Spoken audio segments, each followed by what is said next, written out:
In evolution, survival was about calorific conservation. The more calories you burnt, the more you have to get in. In the environments we grew up in and survived in, low calories, not many humans per square mile.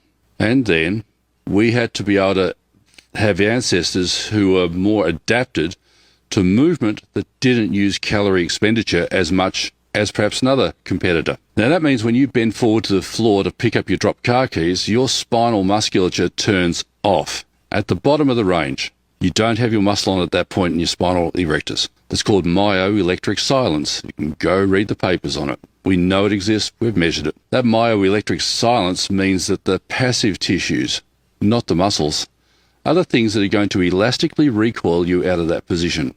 And then the muscle will come kick back in. The higher the load that you put onto that you have to pick up, the earlier perhaps you'll find the spinal erectors will prepare. So everything, when we look at analyse injury in a gym, there's a relationship between load and frequency. And the movement pattern that a hunter-gatherer uses to pick up something off the floor, which is calorifically advantageous, is the worst way to try and pick a deadlift bar off the ground.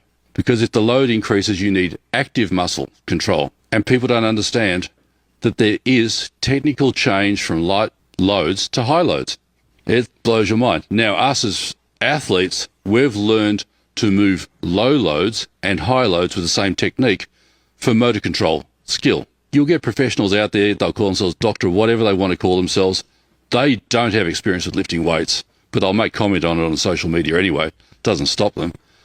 But they'll say, it doesn't matter how you do that. Well, it does, because we look at the difference of movement patterns between someone who's doing a low-load hunter-gatherer movement pattern towards your, elite lifts.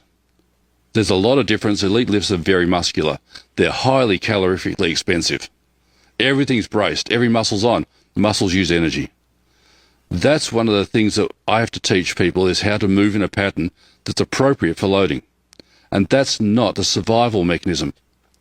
Your hunter-gatherer forebears didn't go around picking up the biggest rock they could find for fun.